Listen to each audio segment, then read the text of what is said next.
आज तपाईहरु माझमा हुनुहुन्छ राज Chhetri.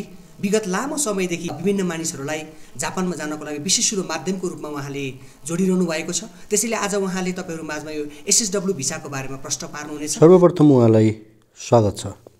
Live TV YouTube channel हेरेर बस्नुभएका तपाईँ सम्पूर्ण साथीहरूलाई नमस्कार। म हुँ राज छेत्री। आजको यस भिडियोमा चाहिँ जापानले लाने भनिएको नेपालबाट जति पनि वर्करहरू जानुहुन्छ उहाँहरू एसएसडब्ल्यू अन्तर्गतको सम्पूर्ण उनीहरूलाई चाहिने योग्यता, लागत, त्यस्तै गरेर कस्तो कस्तो कठिनाइहरू छन् त र त्यसको लागि जानको लागि के कुराहरूमा ध्यान दिनुपर्छ, के गर्नुपर्छ भन्ने विस्तृत कुराहरू चाहिँ यस भिडियोमा बताएको छु। पुनः यस भिडियोलाई अन्तिमसम्म हेरेर साथ दिनुहोला।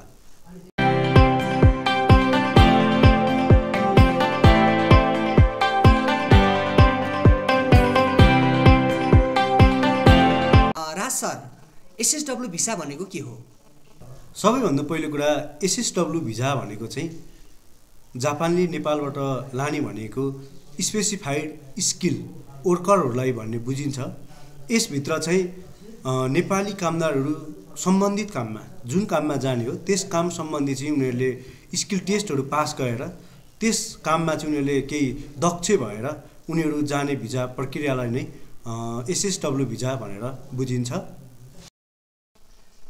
अनि राज सर, यो एसएसडब्ल्यू भिसा कति प्रकारका छन् अनि मानिसहरूले यस भिसा अन्तर्गत जानको लागि कुन कुन प्रोसेस के गर्नुपर्ने हुन्छ त? यसको बारेमा प्रश्न पार्दिनुस् त। एसएसडब्ल्यू भिजाका चाहिँ दुईवटा प्रकार रहेका छन्, जसमा टाइप्स 1 र टाइप्स 2 रहेको छ। टाइप्स 1 भनेको चाहिँ निश्चित अवधिभित्र, जस्तै अधिकतम धेरैमा तपाईँ उहाँ गएर 5 वर्षसम्म कम्पनीमा बस्न सक्नुहुन्छ। त्यस पछाडि तपाईँ नेपाल फर्किनुहुन्छ र यसभित्र चाहिँ तपाईँले आफ्नो फ्यामिलीहरू लान पाउनुहुन्न। त्यस्तै टाइप्स 2 अन्तर्गत चाहिँ तपाईँले तोकिएको मापदण्डअनुसार सबै पास गरिसके पछाडि उता गइसके पछाडि 5 वर्षभन्दा बढी समय पनि तपाईँले भिजा थपेर बस्न सक्नुहुन्छ कम्पनीको रुल्स अनुसार, र तपाईँलाई भिजा थपिदिने गर्दछ। त्यस्तै पाउने सेवा सुविधा भनेको चाहिँ तपाईँले चाहिँ आफ्नो परिवार पनि पछाडि काम गर्नको लागि अथवा उता लानको लागि चाहिँ पाउनुहुनेछ। त्यस कारणले गर्दाखेरि चाहिँ तपाईँको भिजाको रेट पनि चान्स हुन्छ र पछाडि तपाईँले चाहिँ थपेर समय चाहिँ बढाउन पनि मिल्छ। त्यस कारणले गर्दाखेरि पहिलो भन्दा चाहिँ दोस्रो चाहिँ अलि राम्रो छ। धन्यवाद छ राज सर। अब त्यसो हो भनेदेखि अब यो टाइपको बारेमा तपाईँले बताइदिनु भयो। त्यसो भए नेपालबाट जाँदाखेरि यो एसएसडब्ल्यूले कस्ता कस्ता उद्योग अथवा काम गर्ने मानिसहरू अथवा सेक्टरहरूलाई अनुमति दिन्छ त? कस्ता कस्ता अनुमति लिएर चाहिँ उहाँहरू यस ठाउँबाट जान पाउनुहुन्छ? यसको बारेमा प्रश्न पार्दिनुस् त। जस्तै एसएसडब्ल्यू अन्तर्गत चाहिँ नेपालबाट जम्मा 16वटा क्याटेगोरीमा क्षेत्रहरूमा चाहिँ लाने भनिएको छ।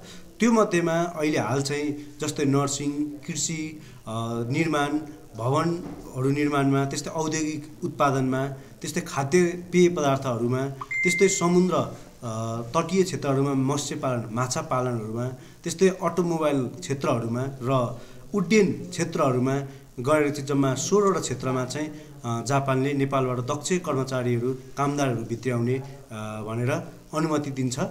र यसभित्र चाहिँ नेपालका विभिन्न उता पठाउने एजेन्सीहरूले पनि यी क्षेत्रहरूमा चाहिँ पछिल्लो समय पठाइरहेको छ। धन्यवाद छ राज सर। तपाईँले यो एसएसडब्ल्यू अन्तर्गत पर्ने उद्योगहरू, सेक्टरहरूको बारेमा भन्नुभयो, जुन कृषिसहित गरेर 16वटा रहेछ।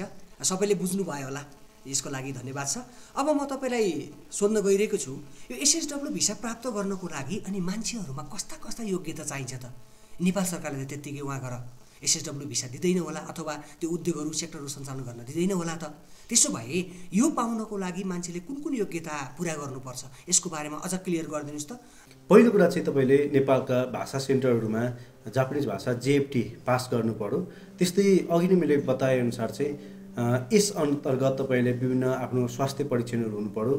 त्यस्तै तपाईँको उमेर चाहिँ 18 वर्ष चाहिँ पुरा भएको हुनुपर्दछ र तपाईँ कुनै पनि देशमा गैर कानुनी रूपमा पृष्ठभूमि भएको, तपाईँको वैध पासपोर्ट भएको हुनु हुँदैन। कुनै पनि तपाईँ आपराधिक घटनाहरूमा सामेल भएको हुनु हुँदैन।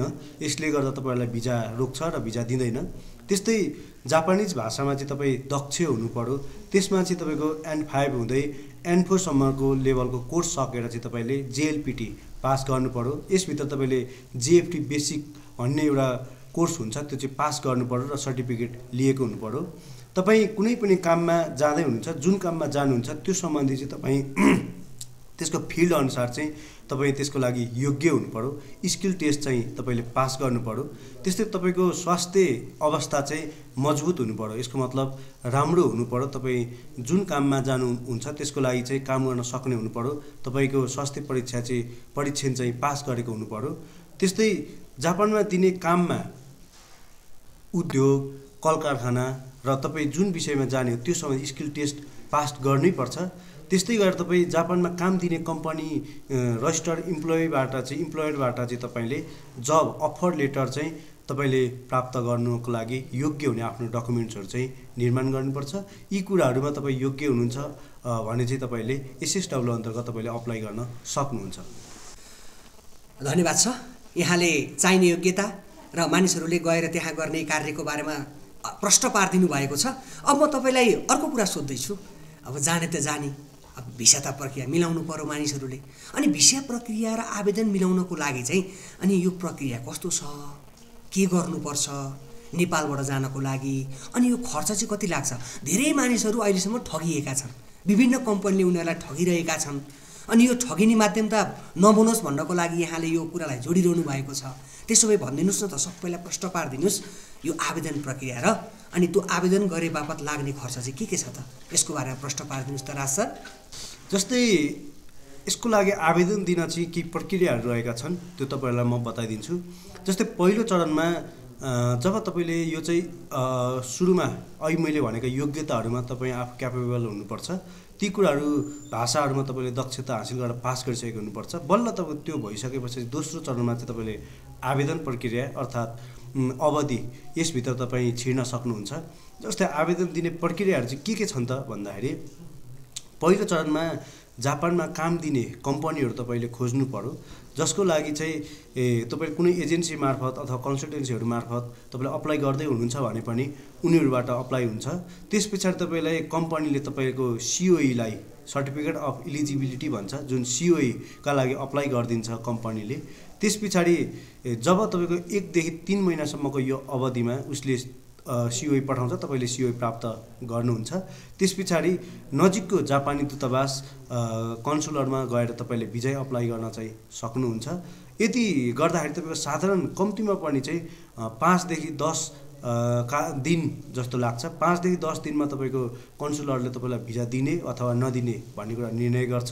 त्यस पछाडि पहिलो चरणमा जापानमा काम दिने कम्पनीले तपाईँलाई जुन प्रक्रिया मापदण्ड अनुसार नै 5-10 दिनको अवधिमा तपाईँलाई भिजा दिने अथवा नदिने निर्णय गरिसके पश्चात चाहिँ तपाईँको सम्पूर्ण आवेदनको प्रक्रियाहरू चाहिँ सामान्यतया चाहिँ जम्मा 3 देखि 6 महिना, सुरुदेखि मैले बताएअनुसार अन्तिमसम्मको अवस्थामा चाहिँ 3 देखि 6 महिनाको अवधिमा चाहिँ तपाईँलाई फाइनल गराउँछ। यो चाहिँ सिओई प्राप्त गरिसके पछाडि भिजा प्राप्त गरुन्जेलसम्मको अवधि रह्यो। यसभित्र तपाईँले अर्को पनि सोध्नुभएको थियो, जस्तै खर्च कति लाग्छ त नेपाल टु जापान जानको लागि भन्नुभएको थियो, जसमा चाहिँ तपाईँको सामान्यतया प्लेन टिकटहरूको कुराहरू हुन्छ। अरू भनेको चाहिँ तपाईँको भाषा स्किल टेस्ट तयारी गर्दाखेरिको तपाईँको सामान्य खर्च भइसकेको हुन्छ, ल्याङ्ग्वेजहरू, त्यस्तै ट्रेनिङहरूको इक्जाम फीहरूको यी कुराहरूमा तपाईँको सामान्य खर्च हुने गर्दछ। त्यस्तै भिजा शुल्क तपाईँलाई र कागज शुल्कहरू, त्यस्तै अन्य सिओईहरू भयो, भिजा स्ट्याम्पिङहरू भयो, ट्रान्सलेसन जुन अक्षर लेखिएकोलाई जापानिज भाषामा ट्रान्सलेसन गर्नुपर्ने कुराहरू हुन्छ, त्योभित्र मेडिकलहरू गर्नुपर्ने हुन्छ। यो सबै कुराहरू गर्दा चाहिँ तपाईँले लगभग नेपाली रुपियाँ 2 देखि 3 लाख रुपियाँ चाहिँ तपाईँको खर्च अन्तिमसम्ममा आउँछ। धन्यवाद, हजुरले प्रश्न पारिदिनु भयो। अब फेरि म यो हाम्रो फलो लाइभ टेलिभिजन मार्फत राज सरलाई म अर्को प्रश्न गर्न गइरहेको छु। यो एसएसडब्ल्यू भिसा हामीले प्रक्रिया नि बुझ्यौँ, खर्च कति लाग्छ पनि बुझ्यौँ। त्यसो भए मानिसहरू यो जापान जाँदा विभिन्न माध्यमबाट जाने गर्छन्, तर अहिले यो हजुरले एसएसडब्ल्यू भिसाको बारेमा कुरा गरिरहनु भएको छ। त्यसो भए यो एसएसडब्ल्यू भिसा किन प्रयोग गर्ने, के को लागि प्रयोग गर्ने र यसबाट फाइदा उनीहरूले सुविधा के पाउँछन्? जापान गए पछाडि फाइदा के हुन्छ, सुविधा के हुन्छ यो भिसा अन्तर्गत जाँदाखेरि? अन्यबाट जाँदाखेरि ठगिने माध्यम हुन्छ, अघि नै तपाईँले भनिसक्नु भएको छ। तर यो एसएसडब्ल्यू भिसाबाटै जाँदाखेरि चाहिँ उनीहरूले पाउने सुविधा फाइदा के छ, यसको बारेमा पनि हजुरले उहाँहरूलाई प्रश्न पारिदिनुहुन्छ कि? तपाईँले यो विषयमा चाहिँ धेरै राम्रो प्रश्न सोध्नुभयो। जस्तै एसएसडब्ल्यू भिजा किन प्रयोग गर्ने नेपालीहरूले भन्ने सन्दर्भमा चाहिँ धेरैजसो नेपाली साथीहरू चाहिँ दक्षिण कोरिया अहिले जुन रोजगारको लागि चाहिँ पछिल्लो समय धेरै आकर्षक बनिरहेको देश छ, जहाँ चाहिँ नेपाल सरकारको स्वामित्वमा रहेर भाषा पास EPS पास गरिसके पश्चात थोरै लगानीमा धेरै आम्दानी गर्नको लागि धेरै स्यालेरी बेसमा चाहिँ उहाँहरू जानुपर्ने हुन्छ। त्यस्तै सुविधा चाहिँ अहिले जापानले नेपालीहरूको लागि दिएको छ। यसको मतलब तपाईहरूले SSW नै प्रयोग गर्न इच्छुक हुनुको कारण चाहिँ थोरै लगानीमा तपाईँले धेरै आम्दानी गर्न सक्नुहुन्छ। अर्को कुरा भनेको चाहिँ तपाईँले SSW अघि नै मैले बताए जस्तै टाइप्स 1 र टाइप्स 2 बताएको थिएँ। यस अन्तर्गत तपाईँले टाइप्स 2 अन्तर्गतको भिजा प्राप्त गर्न सक्नुभयो भने चाहिँ तपाईँ जति पनि बस्न सक्नुहुन्छ उहाँ गएर भिजाको समय थपेर। त्यस्तै गरी तपाईँले आफ्नो फ्यामिलीहरूलाई पनि लान सक्नुहुन्छ, भविष्यमा निकट भविष्यमा चाहिँ तपाईँले लान सक्नुहुन्छ। त्यस्तै गएर उहाँ कामको दृष्टिकोणले कामको शर्त सुरक्षित धेरै तवरहरूले गर्दा चाहिँ तपाईँहरूलाई SSW नै रोज्नको लागि चाहिँ फाइदा हुनसक्छ र यसबाट धेरै सुविधाहरू पनि छन्। जस्तै टाइम अनुसार तपाईँको तोकिएको काममा आत्मनिर्भर बन्न सकिन्छ। त्यो तोकिएको कामहरूभन्दा बढी तपाईँले खटिनु पर्दैन। उहाँ गएर कुनै पनि एजेन्सीहरू मार्फत चाहिँ तपाईँ दोस्रो लुट्टिने कोही कसैबाट चाहिँ लोभ प्रलोभनमा पर्नुपर्ने हुँदैन। त्यस कारणले पनि SSW नै पछिल्लो समय आकर्षक बन्नु र यसको फाइदाहरू यस्तो प्रकारका रहेका पाइन्छ। राज सर, धेरै राम्रो कुरा गरिरहनु भएको छ यहाँले। यो SSW भिसाको बारेमा कति मानिसहरू अहिलेसम्म बुझ्नु भएको छैन उहाँहरूले, तर तपाईँले धेरै कुराहरू अहिले जोडिरहनु भएको छ। यहाँलाई धेरै धेरै धन्यवाद छ।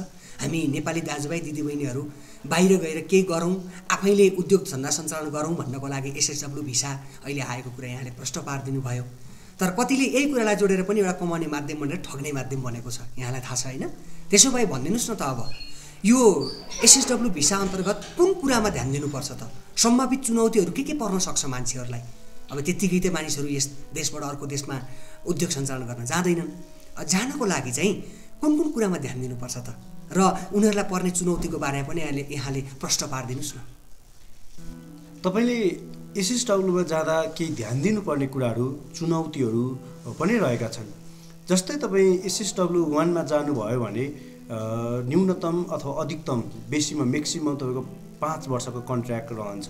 त्यो वर्षभन्दा पछाडि चाहिँ तपाईँलाई कम्पनीले चाहेअनुसार मात्र तपाईँले चाहिँ त्यहाँ सम्मिलित भएर भिजा थप्न सक्नुहुन्छ, तर धेरै केसहरूमा थपिएको पाइँदैन। त्यस्तै गरेर SSW 1 मा तपाईँ यदि छिर्नु भयो भने चाहिँ आफ्नो परिवारहरू लान पाउँदैन, अघि पनि मैले बताएको थिएँ। त्यस्तै गरेर तपाईँको अलिकति झन्झट चाहिँ तपाईँले यहाँ आएर विभिन्न उद्योग फिल्डहरू रोजेअनुसार तपाईँले स्किल टेस्टहरू पास गर्नै पर्ने हुन्छ।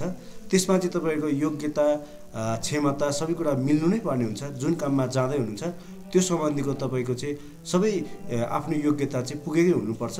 यदि त्यो छैन भने चाहिँ तपाईँले अप्लाई गर्न पाउनुहुन्न र उसले तपाईँलाई सिलेक्ट गर्दैन।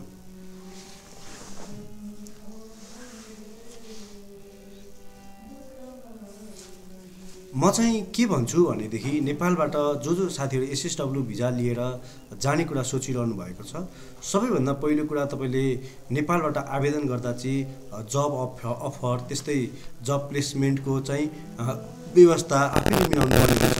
अब नेपालमा चाहिँ धेरै कन्सल्टेन्सीहरूले पनि सहयोग गरिरहेको पाइन्छ।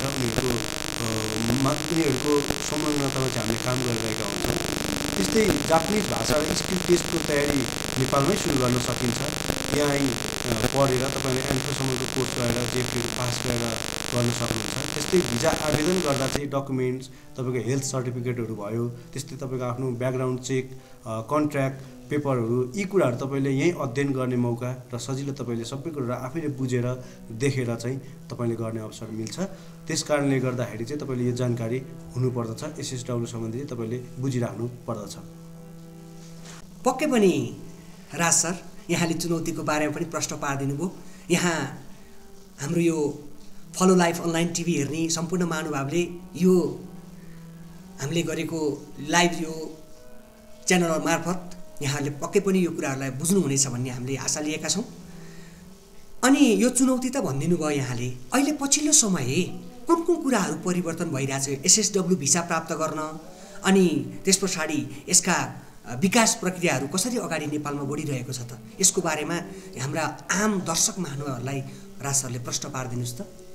जस्तै यो 2019बाट सुरु भए तापनि अहिले केही प्रमुख अपडेटहरू अथवा यो सम्बन्धी चाहिँ केही रुल्स रेगुलेसनहरू चाहिँ चेन्ज भएको छ, अर्थात् फेरिएको छ। जस्तै पहिला चाहिँ 2019मा नेपालबाट लाने भनिएको एसएसडब्ल्यू सुरु गर्दाखेरि चाहिँ सीमित क्षेत्रहरू थिए, जस्तै उद्योग क्षेत्रमा मात्र अथवा फुड सर्भिस होटलहरूमा मात्र थिए भने अहिले चाहिँ जुन 16वटा क्याटेगोरीहरू अघि नै मैले बताएँ ती कुराहरू चेन्ज भएका छन् अहिले पछिल्लो समय चाहिँ। त्यस्तै गरेर उद्योगहरूभित्र पनि विभिन्न जस्तै उद्योगहरूभित्र जस्तै उत्पादन क्षेत्र र उत्पादन गरिएका कुराहरूलाई चाहिँ सेल्सको लागि विभिन्न कम्पनीहरू चाहिँ खोलिएको पाइन्छ। तपाईँहरूलाई म अर्को एउटा महत्त्वपूर्ण कुरा चाहिँ बताउन लागिरहेको छु। जस्तै केही नीति नियमहरू पनि सुधार भएका छन्, जस्तै कामदारहरूको सुरक्षा र कम्युनिटी एकीकरणका लागि चाहिँ पछिल्लो समय जस्तै वहाँ गएर तपाईँहरूले यदि काम पाउनु भएन अथवा भनेको तोकिएको भन्दा बेकल अर्को कामहरू भयो भने चाहिँ तपाईँहरूले त्यहाँको नजिकैको एम्बेसीमा नेपाली एम्बेसीमा त्यहाँ गएर तपाईँहरूले चाहिँ आफ्नो कुराहरू राख्न सक्नुहुन्छ। त्यसले चाहिँ तपाईँको 30 दिनभित्रमा चाहिँ काम नथालेको अवस्थामा तपाईँले यहाँबाट नेपालबाट गएर चाहिँ उहाँ काम गर्नुभएको यदि छैन भने चाहिँ उसले 30 दिनभित्र चाहिँ तपाईँको त्यसको जिम्मेवारी लिँदै त्यसको तपाईँहरूलाई चाहिँ समस्याको समाधान उसले गरिदिन्छ। यसरी चाहिँ पछिल्लो समय चाहिँ जापानमा एसएसडब्ल्यू अन्तर्गत धेरै सङ्ख्याहरू चाहिँ मागहरू भइरहेको छ। कृपया तपाईँहरू पनि मैले बताएअनुसार कुनै कुराहरूमा इच्छुक हुनुहुन्छ र तपाईँहरू पनि एसएसडब्ल्यूमा जाने सोचमा यदि हुनुहुन्छ भने चाहिँ अप्लाई गर्न सक्नुहुनेछ। बाँकी कुरा भिडियो हेरेर साथ दिनुभयो तपाईँहरू सम्पूर्णलाई धन्यवाद दिन चाहन्छु र अन्ततः हाम्रो यस युट्युब च्यानललाई लाइक, कमेन्ट र सब्सक्राइब पनि गर्न नभुल्नुहोला। आउँदो दिनहरूमा यस्तै विभिन्न जानकारीमूलक भिडियो लिएर अवश्य पनि तपाईँहरूमा उपस्थिति हुनेछु। भिडियो साथ दिनुभयो, धन्यवाद। धन्यवाद छ हाम्रो फलो अनलाइन टिभी हेर्ने सम्पूर्ण दर्शक महानुभावहरूलाई। यो एसएसडब्ल्यू भिसा यहाँहरूले राम्रोसँग बुझ्न सक्नुहुनेछ र बुझ्नको लागि यहाँहरू यो मेन पावर विभिन्न ठगी गर्ने मेन पावर कम्पनीहरू छन् त्योभन्दा पनि आफ्नै माध्यमबाट यहाँहरूले बुझेर अनि त्यस पछाडि साथ दिन सक्नुहुनेछ। हाम्रो यो फलो अनलाइन टिभी हेरेर यसै मार्फत यो कुरालाई प्रष्ट भएर त्यस पछाडि हाम्रो राज छेत्री सरलाई सम्पर्क सक्नुहुनेछ। यसको लागि यहाँहरूलाई कन्ट्याक्ट नम्बर हामी अन्तिममा राख्नेछौँ। धन्यवाद।